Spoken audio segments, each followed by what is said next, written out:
Okay, first of all, let me tell you, you're going to have to get through my voice today, and I apologize. I took a COVID test. I'm negative. The worst thing I could do is make this beautiful room infected. So this is just allergies. I think it's those jasmines, those white jasmines that are everywhere, and those ligustrums. I know. So those are the culprits. But my name is Frank Billingsley. I'm from KPRC Channel 2, and it's going to storm tonight. I know. Sixto, do you leave tonight or tomorrow? Oh, you're good. All right. Enjoy the rain. I'm going to be there with you. So I want to thank you and welcome you. You know, we were a little nervous because we were here 7 months ago, and we're finally back on track, and we're back to May, which is appropriate since it's National Foster Month. But because of COVID, because of allergies, right?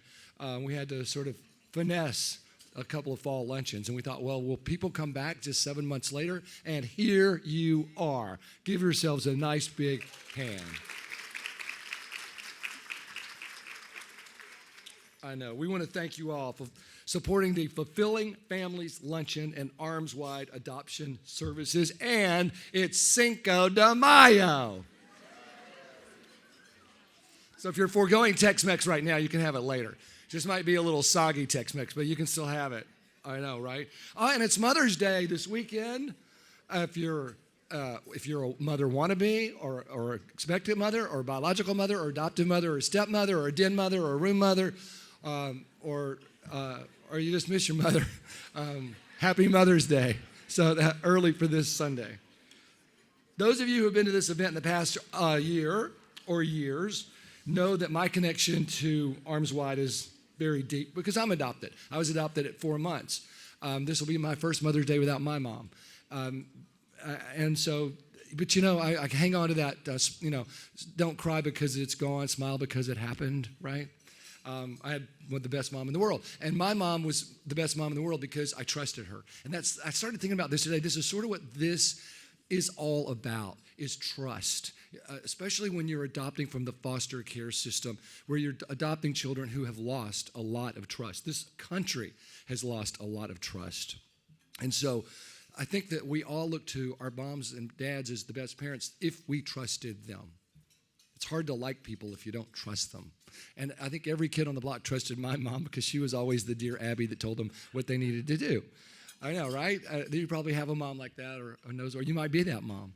And that's why I like this group, because we know that their mission is trustworthy, and what they do we can trust, and it works. And it's hard to convince people sometimes because they look at a system that has gotten a lot of bad press, and they have to fight through that and fight uphill a lot of times.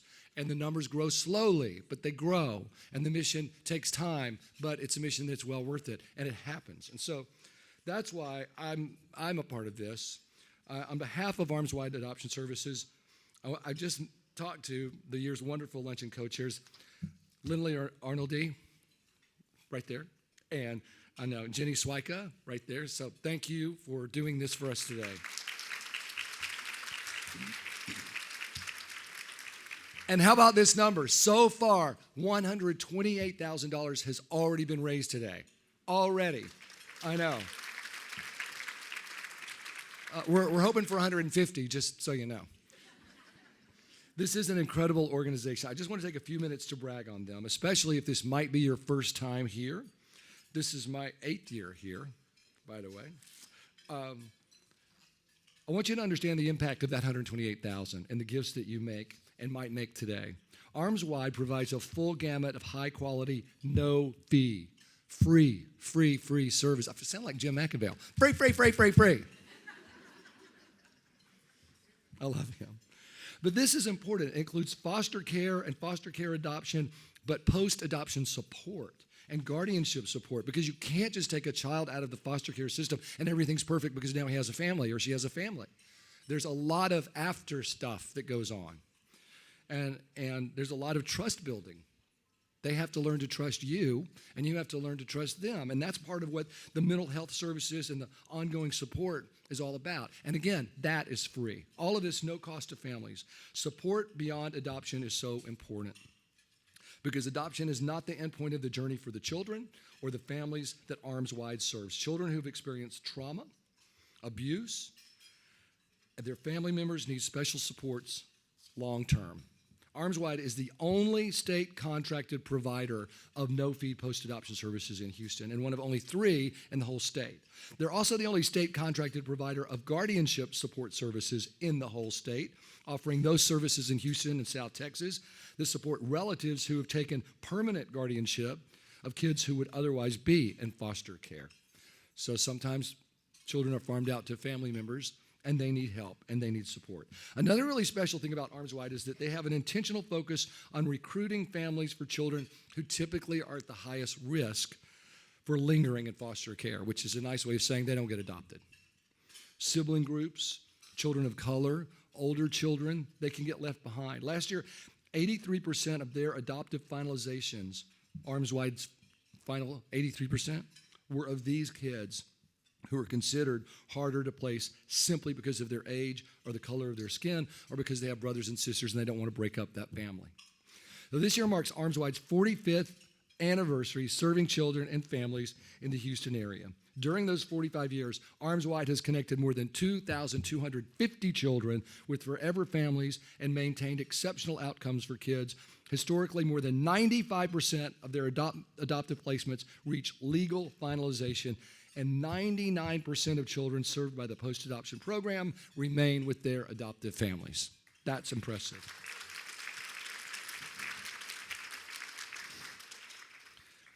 I mentioned earlier the foster care system gets in the news a lot lately. Most of the press foster care receives is negative. While there's a lot to be reformed, there's always a lot to be reformed everywhere, and certainly at the state level. But the kids in foster care are often those on the losing end, and Arms Wide supports those kids. They're the ones that it all rolls downhill to. They're doing the hard work every day supporting these kids thanks to your generosity, which is why we need events like today's luncheon and donors just like you. So we're excited to get to share some of the happy stories that families fulfill later in the program. You're going to hear one such story from Emily Bradford, an Arms Wide adoptive mother. Together with her husband, Trey, they adopted 2 amazing boys just last June. Families like the Bradfords are why we're here today and why we've been doing what we do for 45 years. And before we break for lunch, we want to acknowledge the members of Arms Wide Adoption Services Board of Directors and Advisory Council. So these are the hardest working, most loyal people, tireless supporters. Could all the board members and advisory council members in attendance just please stand so we can give you a round of applause?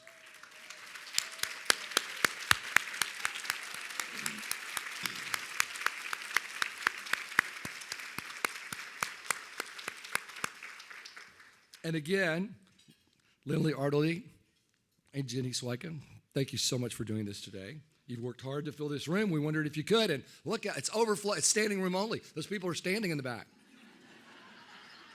And let's give our staff, it's hard to find great staff to do this these days. There are shortages everywhere. Last but certainly not least, we also want to recognize Ruth and Anthony Nocella right here. Thank you again.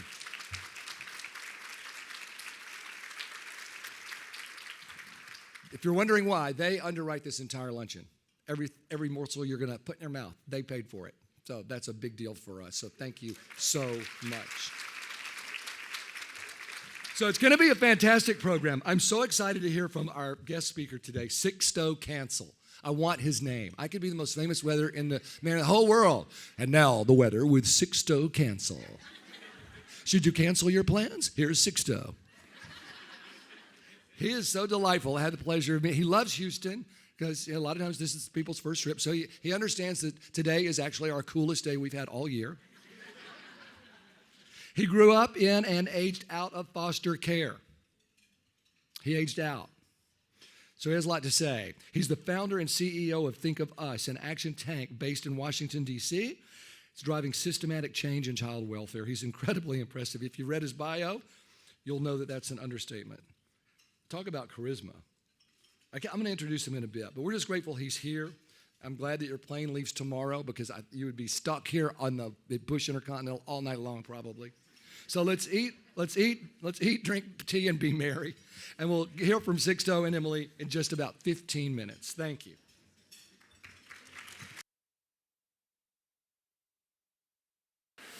I'm back. I'll tell you, that's a really good salad. Thank you again to the Nacellas. That's delicious, isn't it? We want to be mindful that it's a weekday afternoon, even though it's Cinco de Mayo, and a lot of you have already called in sick. I understand that. But you might have a carpool line that you got to get into. So I was already telling you about Sixto Cancel, our keynote speaker. Had a chance to visit with him. He's something else. I can't wait to hear what he has to say. As I said, he loves Houston. He did come here from Washington, D.C. to be with us. But he spent New Year's Eve in Houston, Texas. How many of you went to Puerto Vallarta or Santa Fe or Las Vegas or somewhere else? He comes here for the biggest night of the year. He grew up. He aged out of foster care. He's now the founder and CEO of Think of Us, an action tank driving systemic change in child welfare. He was named as Forbes' top 30 under 30 social entrepreneurs. He was on the 2021 Forbes Under 30 Lister board. He's been recognized by the White House as a White House champion of change, a millennial maker by BET. He was previously named the top 24 change makers in government under 24 by the Campaign for a Presidential Youth Council and Sparkation. He told me himself he's been through 3 administrations now in Washington.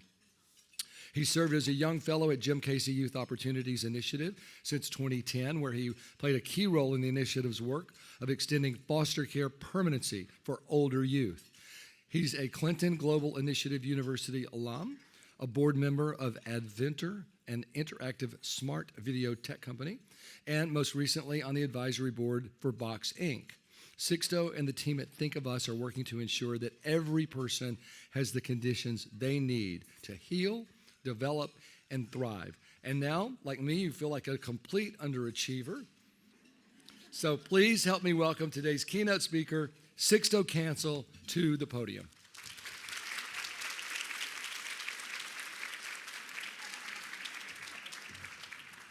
Thank you. Hello, everyone.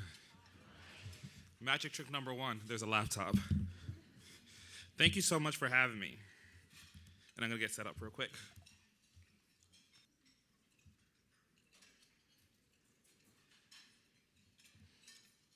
Alrighty, good afternoon, everyone. Okay, a little bit more excitement. There we go. There we go. I was like, they're giving out free margaritas. I thought we were going to really be a little bit louder.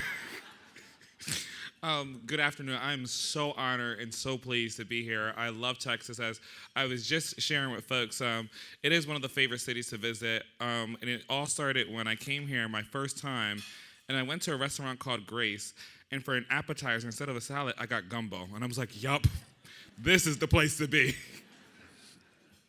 So today I get to share a little bit about my story, a little bit about the work, and the journey so far. And I'm so excited to be here with you all. And I'll start off by just sharing how I came to this work. I was 11 months old when I first entered the foster care system. And at the age of 6, I got to live with my biological mother. But unfortunately, by the age of 7, I was back in the system and ended up getting adopted at the age of 9. And that day was a very confusing day because I remember being in front of the judge and the judge asking the question, do you want to be adopted? And I wanted to say no so bad, and it was for 2 reasons. Number 1, I knew like this wasn't the forever family, but number 2, when you've had a child who spent so much time since they were born all the way to the age of 9, my identity at that time was a foster kid, and it was so hard for me to understand, well, what is an adoptive kid? And I remember thinking to myself, what's an adoptive kid? Those are different kids. And so one of the things I really just appreciate about this organization and its work is the emphasis of how to get to adoption quickly, because these are some of the things that happen when we stay too long in one stage. So unfortunately, that adoption was a very abusive adoption, and I ended up experiencing a lot of bad things. And remember calling, this is actually a picture of the agency, that my agency back at home. As you see, there's a lot of paper. And I remember calling and trying to actually tell them what was going on. But unfortunately, a lot of people didn't believe me at the time. And so I started watching Law & Order. I was 13. Law & Order, SVU saved my life. Because it was all about, I realized, I was like, oh, I have to make a case. And I had to bring that case forward. And I had to bring that data forward and show. And so eventually I was able to go ahead and start getting smart about journaling, and then the journals were found, and so I was like, oh, that doesn't work. Then I started to be able to actually get smart about recording some of the stuff that was happening. And finally, when I was able to record some of the stuff that was happening, I started to gather that, and then started to couch surf between some of these folks who were here.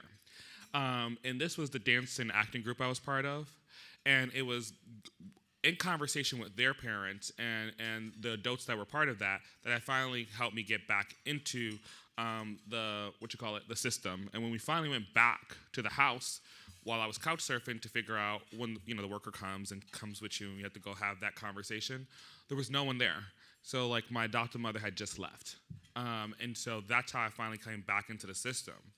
But I want to go back to that photo because something that the system missed was, for 2 years, I couch surfed with all the adults, the parents of these, the other young people that you see in this picture. And when I came into the system, all of those adults disappeared, right? And the reason they disappeared was because once you're in the system, you're disconnected from so many people. And so one of the other things as I was digging into the work here that I really appreciated was the emphasis of looking at who's already connected to the child. And these could have been potential adoptive families at that time. And unfortunately, people were like, okay, let's keep moving. Let's put you in a foster home. You're a teenager now. The odds of you getting adopted are slim. And that's not the belief of this organization. So now fast forwarding back. So ended up coming back into foster care. And immediately, that's when I thought kind of like the storm was over, but it was just kind of the beginning of the next storm of going to another home and another home. But I had got connected to, I started to look for my siblings. And I thought I had 4 siblings. Turned out I had 11. It's a journey. And this 11 that we know of as of today, Cinco de Mayo of 2022. And so, who knows? But in all seriousness, started to like look for family. And here's one of the most kind of craziest things that happened. I finally got reconnected with my biological mother, and I asked her who my father was, all the way in your right hand. No, your left. Side, my father there. And eventually, he connected me to my older sister, and I started to discover more biological family. But it wasn't until 3 years ago that I'm in New York City, that I happened to be in New York City, and I literally get a phone call from my sister. She's like, I know you're in town. I'm like, yeah. And she's like, there's a family reunion today.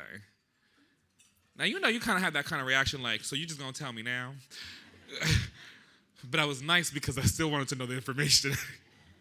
It's a DC thing, y'all. That was supposed to be a joke. But so she's like, yeah, it's in Spanish Harlem. So we go over to Spanish Harlem, and we're going through the park. And I'm Puerto Rican, Afro-Latino. So, we're all shape, sizes, you name it. So it's kind of difficult when you're, walking through to be like, who's who? Because at this point, almost anybody in the park can be your family. So it was a pretty good little game of okay, are we there yet? And we finally arrived, what feels like forever. And it was weird because I'm like, oh my God, these people actually look like me.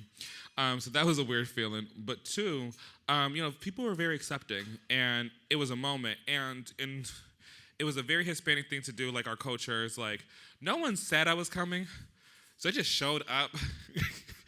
And people were like, oh, this must be somebody's child. As you can see, we look alike.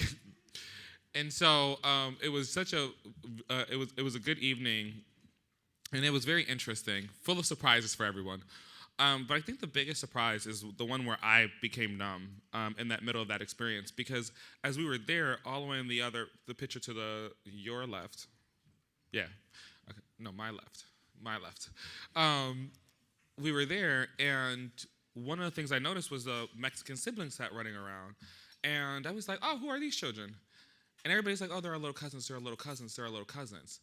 And people just kept using that phrase, and so then I started poking some more, And finally, what came out is that I had 4 uncles and aunts who were fostered to adoptive parents. And at that very moment, it just kind of like hit me hard and I froze. And when you've lived your whole life with the constant narrative that there is no family for you, at one point you kind of accept that and you try to make the best of it. You try to make the best of your foster homes. You start to focus on things like I did, which is college. You kind of internalize that and you do what you can. But in that very moment, that narrative was just shattered. And I couldn't help but like pull out my phone, go to Google Maps, and put my last foster home's address in. And it was 58 miles. And to me, it was just ludicrous that for this whole time, I was always 58 miles away from family that could have adopted me, that could have been there, you know? And what was even more interesting were people were like, you were in foster care. And then my other cousin's like, I want to foster adopt, which is the email you see here. And so here is this father side of the family that I explore. And it's a very different, narrative of of family that I had experienced on my mother's side. This was a side of the family that literally they prided themselves on adopting sibling sets. And I was like, I was the one who took care, but unfortunately, that's a representation of the system. And I kind of started to dig into like, how does this actually happen? And I'm pulling up this here. And this is a page out of my case plan. And in this, it said Sixto refuses reunification, adoption, no viable resource for transfer of guardianship. And when something like this gets written into a case plan, it becomes almost like the law for your life. Something that was written in the 1990s became what would be true all the way into the 2000s, all the way until I aged out. No worker decided to dig into this conversation because it was already written here. And so when we don't have that commitment to family and don't believe that teenagers and older youth and youth, there's a group of us that people believe we are quote, quote, unadoptable, this is what happens. But it's just not the truth. And that's part of the reason why I wanted to be here today to support this organization. This is why I fell in love in high school with reforming the system. Because the reality is that the system is not working for so many. And I would tell you that when I went to college, I brought that passion and continued to lean into it. And there were moments where, like this one, which is the first day I went to college, and I bought a coffee table that was too big to fit in my car trunk. This was the one other foster youth that I happened to meet while like literally getting into Virginia. I went to college in Virginia. And so like we're both staring at the coffee table like, yep. An adult would have been fine, like really useful in this moment before we bought it. But anywho, but during that time is when I started to think of us and got super passionate and found people on campus who really, thought to themselves, like, what could we do about this thing? And the first thing we wanted to do was like build an app that was all about like having young people have a voice about where do they want to live, who do they want to be connected to, what type of services that around their healing do they want to be, connected to and so forth. Because at the time we were like, this is the answer, is like asking young people, so forth, so that we wouldn't have the wrong stuff written in the case plans and so forth. And we did a lot of advocacy. At first, they told us we couldn't put an app in young people's hands because the rules didn't allow it. So we were like, well, who makes the rules? And back then, we were kind of naive. So we was like, oh, we go to the White House with this. Now you go to Congress, but, it's a whole different other story. But we did a lot of good advocacy. And we were able to work with several administrations to be able to do stuff like that. But all of this really brought me to the conclusion that the foster care system is fundamentally broken. When we look at what's happening in the system, this is supposed to be a temporary situation. But when it's not a temporary situation, how is it that you expand your forever family by getting adopted, by being placed with a relative and so forth? And unfortunately, that's just not the narrative of so many young people and the majority of young people that are in the system. And so we need to figure that piece out. I can go on and bore you to death with the statistics of how it's broken. But I think the biggest thing to demonstrate that is when we fail to actually connect young people to family. And so a little bit about how we're approaching that problem is we're leveraging technology to build new types of programs, but we also are launching a center that is focused on participatory research. and data so that we can actually understand what are the supports that are needed. There was a point in time where like anger management class didn't exist. I feel blank when blank happens. Anyone else was forced to do that? In the system, they forced us. Like a lot. And so, like when I think about like the interventions that exist for certain things, they're very clear, right? Someone decided that there's like a 6-week program that you do and they got evaluated and it shows it works. But I don't feel like we've had enough innovation just yet to figure out what all of the services are that actually support post-adoption, that support during that process. And that they do exist, but those innovations are not funded at scale by government and providing it. And that's the importance of philanthropy in this very moment, is making sure that we push forward to be able to go ahead and understand what is the problem, what are the challenges, and then what's actually working. Because there's a lot of noise. Community building and proximate policy, a bunch of boring things with like people who you have to talk to about laws and regulations, even though I love it. So those are some of the other things. But I wanted to bring in some of the art and some of our studies that young people wrote about. Because we, for a long time, thought like an app was the solution, technology and streamlining this was the solution. And then we started to realize the more we went into it, that it was much more complicated. And so just a quick trigger warning about some of the stuff that you're gonna see that young people put together.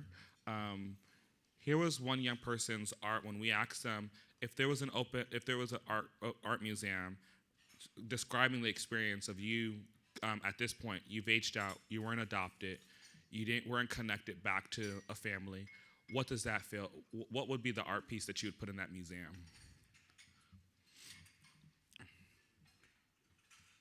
We asked them to put poetry together. There's the storm.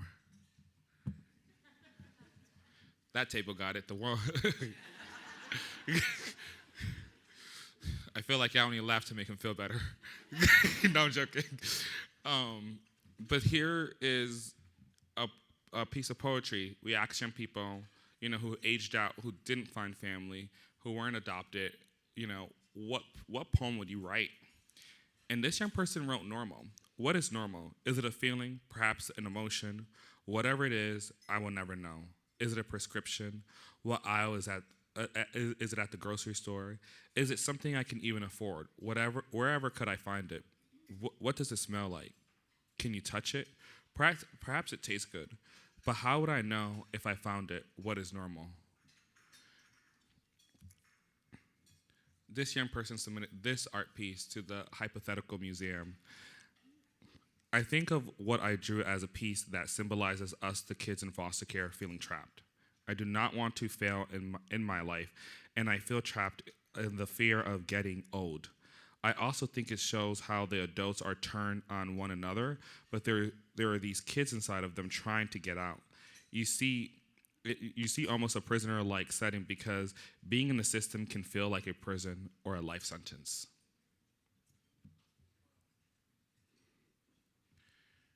And this is where we really changed our work, because when we started to dig even deeper, here's what we discovered when we started to talk to thousands of young people with foster care experiences across the country.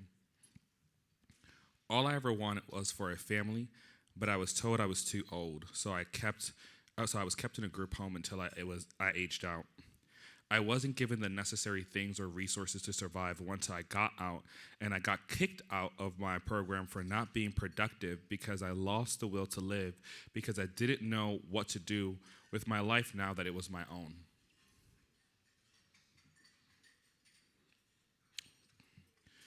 When I think about where we're at today, these are the experiences that young people who are aging out and young people who are not being connected and finding family. This is just a small fraction, and not even the most graphic of what we, receive from young people.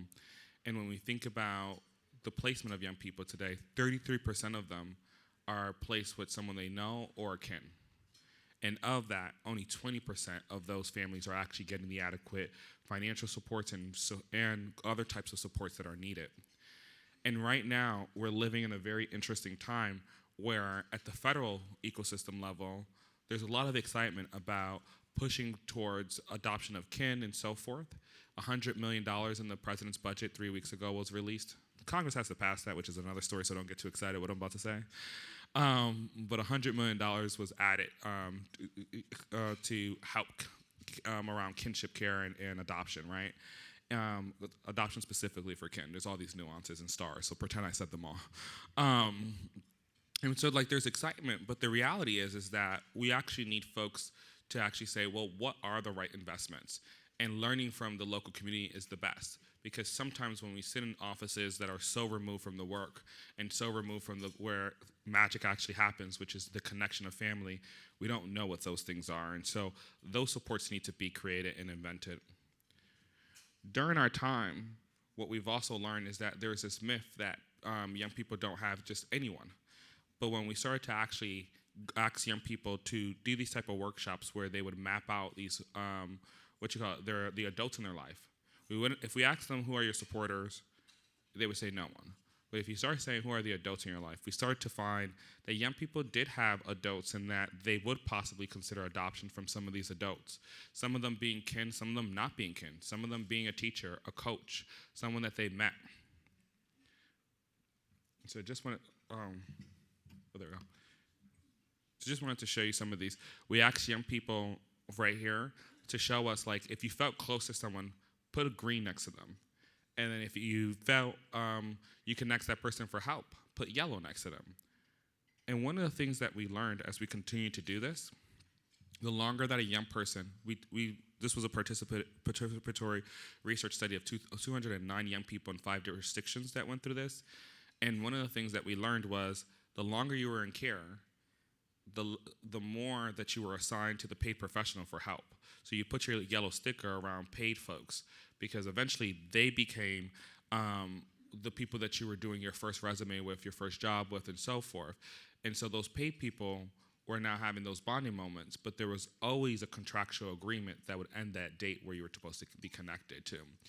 And so the family started to not be people who they would consider family, and those other adults in their lives didn't get those type of bonding moments. So just even thinking through how much times we actually programatize something, and in reality what we need is adults to show up in our life and be there for us, to help us do our first resume, buy those interview, the first practice interview questions, buy interview clothing, etc. And here's one depiction where this young person talked about their actual paid professional. And we saw this in like hundreds, literally, where the paid person becomes so central. And so when I think about connection and when I think about how do we move from where we're at today to a world where young people are rooted in family, it's us thinking through how do we actually empower the adults in young people's life and those adults who want to be in that adopted place to be doing these activities too. So for me, it boils down to like, we need a dramatically different system, and it starts with a really clear vision, I believe. And I feel like this vision for a whole new system, a much more better system that's rooted in family, is one where we're empowering people to heal, empowering people to develop, and really empowering people being positioned to thrive. I think we talk about the develop a lot, but that healing aspect is so important, right? And how we navigate that is so critical. And so that's why we're focused on changing the way things actually work and the actual architect of the system, shifting the thinking away from where it's at today to being much more family-based. Family matters, and like that's the funny thing. You go on years and years and years of trying to solve a problem, and then you come back to the answer is family. Like that was an aha moment for us. You can laugh at it. And we've been able to go ahead and have, quite a bit of young people from all over the country tell us so much. Right now, we're connected to 38,000 current and former foster youth across the country. And when they tell us about the things that they're going through, yes, they want concrete support around these things, but when you dig deeper, that conversation about family is still there. That conversation of belonging and feeling like someone is obligated to be in your life is still there. So many young people gave us a version of this following statement. It feels like foster care is an experience where you feel like no one is obligated to be in your life. And we saw that type of kind of story and narrative over and over in the writings that young people provided to us. And so how might we start to move the system to be much more centered on connection and radically committed to it? So I want to end by saying, we're here today because this organization is doing great work here. But what's more important, I feel like, than just the fact that you're doing work here is that you're setting a tone, and that you're setting the opportunity for others to learn too. One of the things that for a very long time people believed were like teenagers weren't adopted, that there's certain groups of young people that are not adoptable, and that's just not true, and you all are proving it here, and you're making a reality for so many young people who are here. The second thing is there's so many folks who have ideas about what works to support family. The difference is you all are here actually doing it. And so when we think about what constitutes a federal intervention for investments in the entire ecosystem, more money to states to do blank, I look at you all and the work that's being done here in Houston, which is another reason why I love Houston, because we see concrete examples of what are the things that are working. To have post-adoption services is part of the process. It's not an add-on. And for so long, in so many states, I get to see a lot of states, it's the after conversation. It's the nice to do. But that is actually the wrong thing to think about. We looked at our 38,000 young people who we're connected to, and we asked them the question of how many of them had had a failed adoption. 4,198 of our young people, about 15%. And why? Those supports weren't there. When we looked at the second question that we asked them, how many of them had gone to a group home for behavioral intervention, 3 out of 4 of who had failed adoptions. It's showing that there was a moment where things got really tough. And when services like the ones that Arms Wide provides are absent, bad things happen. And so we need to support our families and we need to support our young people with the great work that Arms Wide is doing. And I brought this back here because for me, I feel like where we're at today is like we need to transform exactly how this works in the system, but it starts with philanthropy, showing what's possible. And it's always been how things work. And so I'm truly honored to be here with you all today because you are the trailblazers and you are what are setting the expectations for how do you do this differently? How do you do it better? And when you do it better, you force the system and you force others to do better. And so with that, I want to say thank you for all the work that you all are doing here.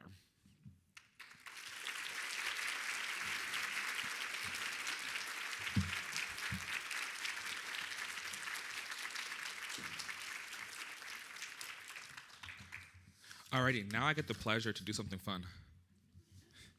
I get to introduce Emily. So, I was walking in earlier, and I was about like an hour early. I'm doing my little tech check and everything, because technology will have you look crazy in front of a whole bunch of people if you don't get it right. And as I was walking in, I got to meet Emily, and I didn't know who Emily was yet, and Emily didn't know who I was yet. And she said, she immediately, I start overhearing the conversation, and she's talking about her now sons. And I was just blown away because when I'm sitting there hearing her talk about her sons, some people can hear the strategies that she talked about, getting her son to where he's at today.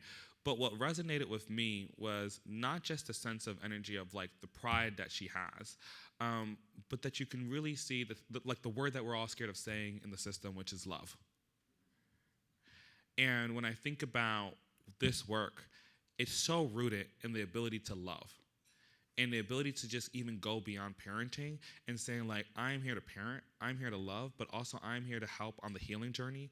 I'm here to get to the next level. And so when I think of all the things that I've heard from you and from other people talking as I was walking around the room, I'm just extremely honored to go ahead and introduce you to folks. So Emily Bradford, welcome to the stage. Love the fact that you're creating first of many's for your family and excited to hear from you.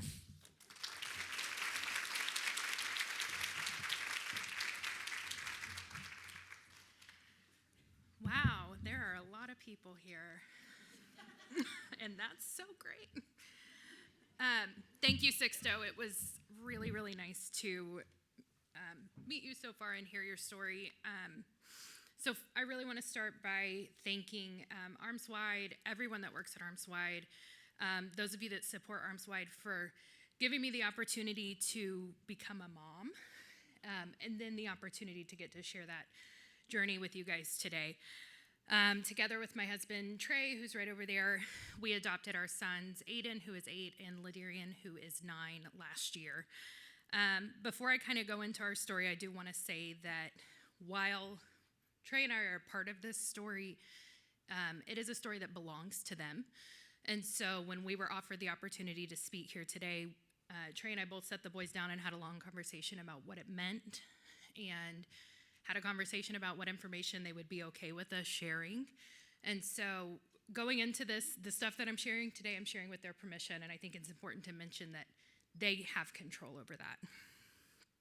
So back in August of 2019, Trey and I had been trying to conceive for several years without success. I was at work one day, and a coworker told me that his wife was pregnant again. And if you have ever been in a situation where you battled infertility, you know what I did. I cried in the bathroom. You can laugh, it's fine. So I got it together. I made my way back to my desk, and I Googled Adoption Services Houston. And within 10 minutes, I was on the phone with Carrie, who works at Arms Wide, and she was so great. She shared the process with me. She shared some of her personal stories. She's also an adoptive mother of a sibling group. And she really gave me, patience and kindness and the confidence to feel like we could do this and that it would be possible for us to be that family. So she invited us to an information session, and it's no surprise, we licensed with Arms Wide. We started training, and in February of 2020, our home was officially open. So throughout the summer of 2020, the people at Arms Wide worked to match us with kids. And Rod, who unfortunately couldn't make it here today, he was our stellar caseworker at Arms Wide. In fall of 2020, he was sitting in our home, and I just remember telling him, I am so ready, and we are here, and we have so much to give, and we're so ready to be a family. And he told me to be patient. That night, he got in the car to leave our house, and a caseworker from Dallas called him and told him that she had 2 boys in Dallas that needed a family, and he said that he had a family that needed 2 little boys. So from there, it could have been a week or 3, but it felt like 5 minutes later, Trey and I were standing in a public park in Waxahachie waiting to meet our kids. It's the weirdest first date. It's very nerve-wracking, more nerve-wracking than this. So the boys came, and Aiden, our younger son, who is an extreme extrovert, ran up to us and said, "Do y'all like to do fun things?"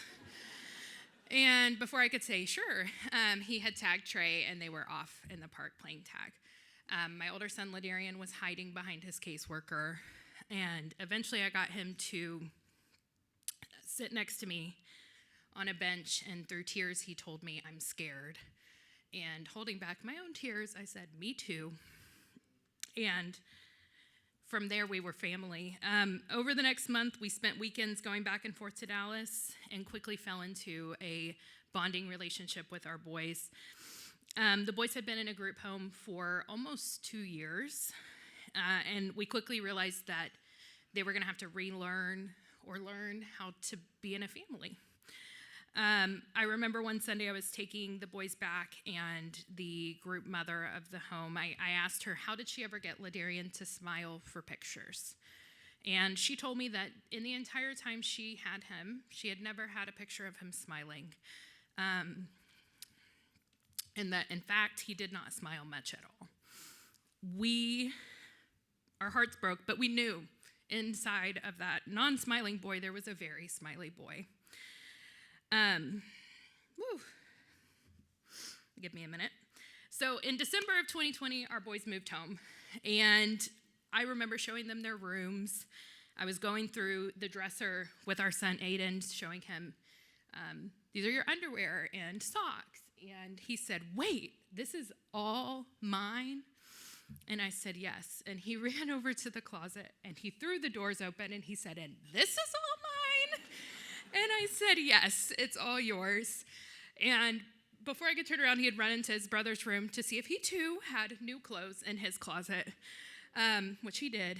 I turned around, they were dressed head to toe in their new outfits, down to their socks. And in these pictures that are scrolling, at one point you'll see a picture of the boys in that moment, which is one of those most special moments. But Aiden is holding an electric guitar, and that's the first real picture I have of Ladarian smiling. So from there, we spent 6 months, waiting for our adoption day. And we truly started to become a family. And what is a family without some turbulence? Am I right? We struggled to learn to parent. We had never been parents, and we went from no kids to 2 kids. The boys struggled to adjust to having a family and family life. So from December, when the boys came home, to June, when we finalized, our home flooded in Winter Storm Uri. Those pictures you see of them in the snow is the calm before the chaos. Aiden went to the emergency room too many times to count. I called Rod, our caseworker, no less than 100 times, and he answered every single call. We moved twice because of the storm. Ladarian got 7 stitches 2 days before we finalized. We hid in a cellar together from a tornado and much more. But during that 6 months, we also saw the ocean together for the first time. The boys went on their vacation for the first time. I completed an entire season of Little League and basketball at the same time. But the main thing here is that we did all of these things together. In June 9th, 2021, the 4 of us sat before a computer screen, #COVID, and became a forever family. We were a Bradford family of 4, and it is one of the best days of our lives. A few days after we finalized, we were camping, and Aiden, my younger son, came to me crying, and I was hit like a ton of bricks when he asked me, will you ever leave me? Because my mom left us when I couldn't make Ladarian be a good boy. If Ladarian is bad, will you also leave us too? My heart broke, but it's nothing in comparison to the hurt and misplaced guilt that my child carries. While my words assured him we would not, I know that it is our actions that mean the most. Adoption is beautiful and it is full of love, but it is also grief and it is also trauma. That statement is our life now. Since adoption, we've continued to grow. We still do new and fun things. We also do a lot of boring things like school and chores. But most importantly, we show up, and we do it all with a great amount of respect for our sons, what they've been through, and the amount of strength that they have. I'd like to end with 2 things. I'm sorry, I'm going to start crying. First, I sincerely want to thank every person that works at Arms Wide. The work that they do every single day changes lives. And an extra huge thank you to Rod, our caseworker, who couldn't be here today. But he is a lifelong friend. He is a mentor to our children and to us. The work Arms Wide does gave me my boys. But more importantly, it gave my boys love, safety, and opportunity. Last, I'll close with a word from my son, Aiden. Make sure you tell them that the best thing about adoption is all the love that you and Dad give us. And don't forget to tell them about the cruise we're going on this summer. Thank you all so much.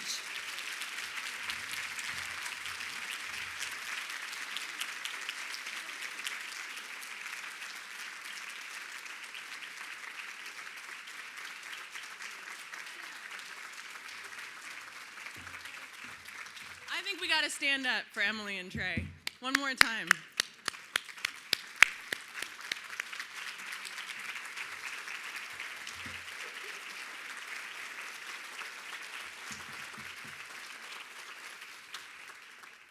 Emily, Trey didn't have to talk. He didn't have to do this hard part, but I'm sure he's had to do many other hard parts. Thank you so much for sharing that beautiful story. I doubt there was a dry eye in the house. I'm Amanda Venta. I'm the chair of the Board of Trustees of Arms Wide, and I'd like to welcome you one more time to the luncheon. and thank the so many people that made this possible. Lindley, Arnoldy, and Jenni Swyka, our luncheon co-chairs. I don't know if y'all have stood up. Where are y'all? Let's stand up. It's the time to stand up.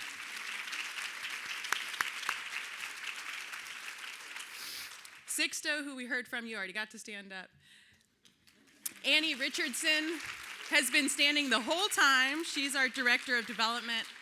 And Dewana Jernigan, our CEO, will stand up very shortly. She's coming after me. So, fellow board members also, we already got to stand. As board members, it's our task to keep our eyes on the mission of Arms Wide above all else. That's also my task today in the couple of moments that I have to speak with you. We're all here today because we want to do our small part in transforming the lives of children through forever families. All around us, we see separation, division, and instability. Ukrainian parents contend with the unimaginable heartbreak of saying goodbye to each other and saying goodbye to their children. COVID has and continues to separate families through distance, illness, and death. Mental illness, trauma, and addiction turn our neighbors, our mothers, our children into strangers. These realities highlight all that I take for granted, and perhaps you can relate. What I take for granted is sitting at table 7, my many forever families. Did you hurry your children off to school this morning? Your attention more on the day's agenda than savoring their sticky fingers and messy kisses, thinking you'd catch up this afternoon? Did you scroll Facebook, Instagram, Amazon, when you could have been looking into the warm eyes of your best friend or hearing that same old story your parents just cannot stop telling, trusting that you'd have many more chances to connect with them? Did you half-heartedly say goodnight to a partner, missing the chance for a genuine connection? Or skip that evening walk with your pet, believing there would always be tomorrow? We take for granted that we belong to forever families. And in our own state, a forever family is only a hope for thousands of children. Many more in our country, many more around the world. Arms Wide turns that hope into a reality. It's a critical time in our world to open our hearts and maybe our pocketbooks to that hope. Please join me in welcoming our president and CEO, Dewana Jernigan, who leads us in the direction of that hope every day.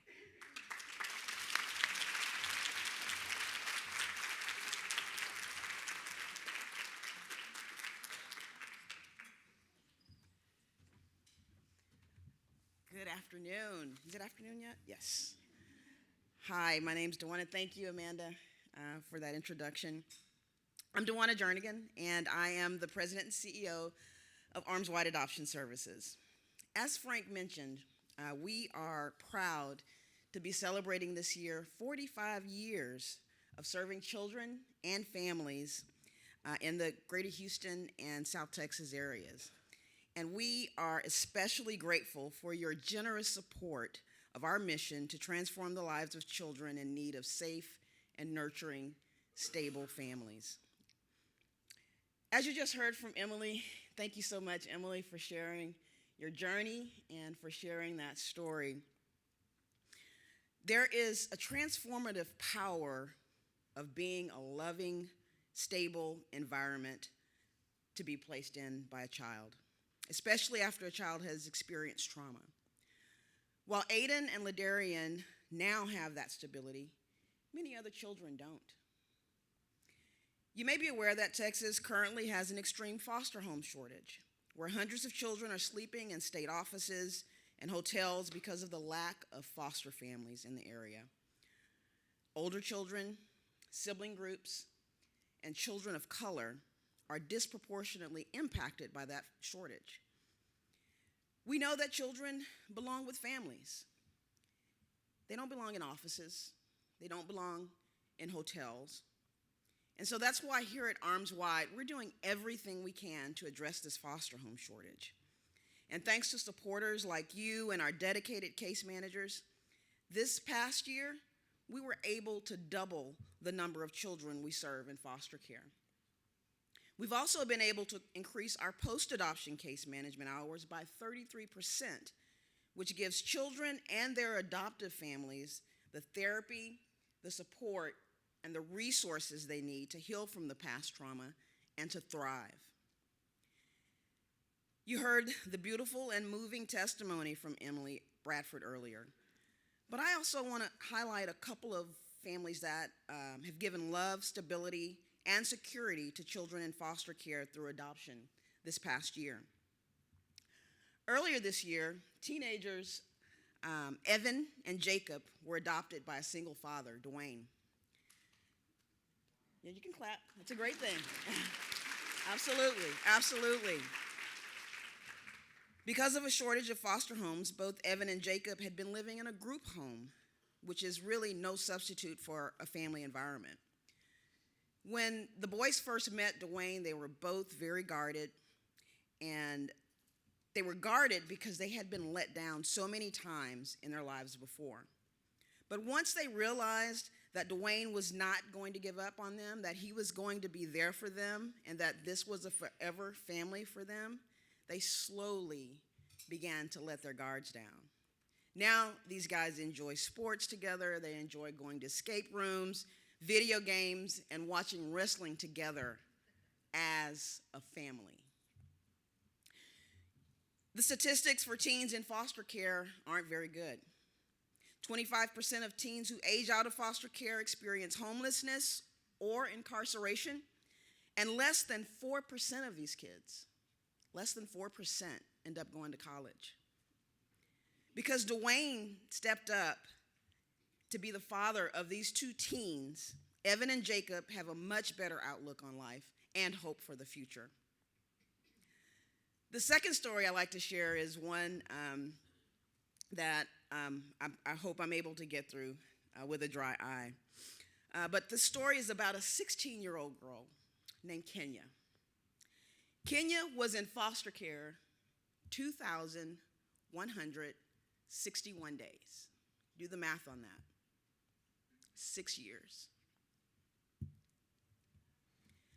Imagine being in foster care for 6 years with the constant state of instability, never knowing what was going to happen to you next, changing schools year after year after year.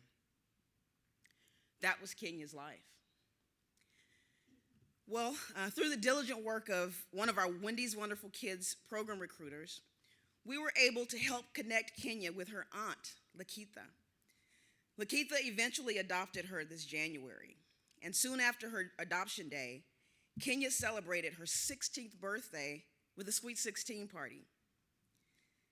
This 16-year-old, this was the first birthday that she had ever experienced in her whole life. And she was able to do that because she was able to make a connection with her aunt who had been a part of her family for her entire life.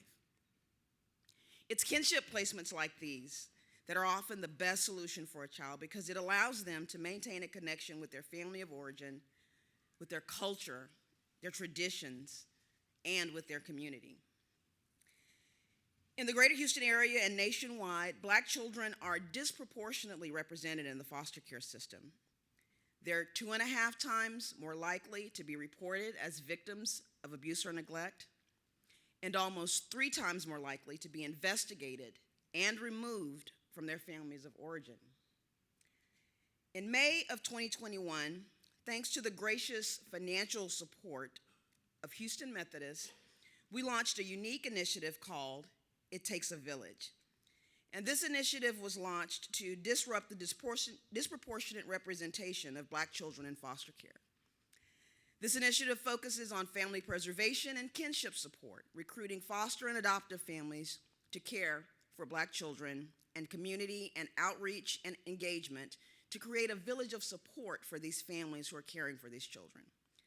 And as a result of the It Takes a Village program, more children were supported in foster care.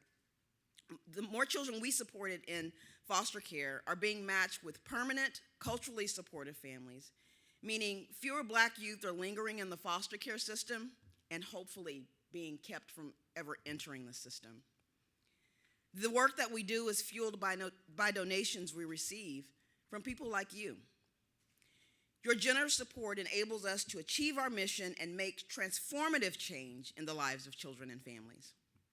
We would be so incredibly grateful if you today would consider making a gift to help many other children like Aiden, Ladarian, Jacob, Evan, and Kenya to have the families and the futures that they deserve. And lastly, I want to formally thank and recognize our wonderful luncheon chairs, Lindley, Arnold, and Jenni Swyka. I want to acknowledge you for all the hard work that you've done in making today's luncheon a tremendous success. This event would not have been possible without you. Could you stand?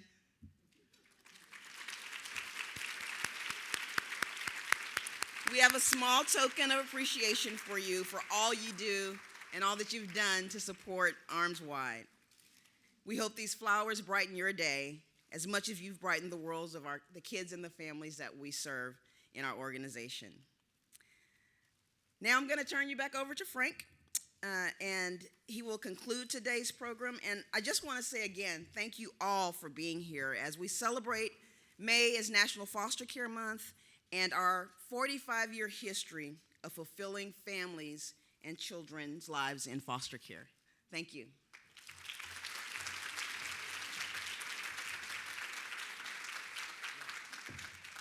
Okay, I know we're in a hurry. I didn't even bring my script up here because I wanted to say just a couple of things. First of all, Aiden Bradford is a huge weather fan. I'm his favorite. He didn't write any of y'all a note, did he? No. Dear Frank, I will like you to tell me more about tornadoes. I will also like you to sign my weather book. The kid has a weather book. You're my number one fan, Aiden Bradford. The kid has a last name, and it's Bradford. Yes, I know.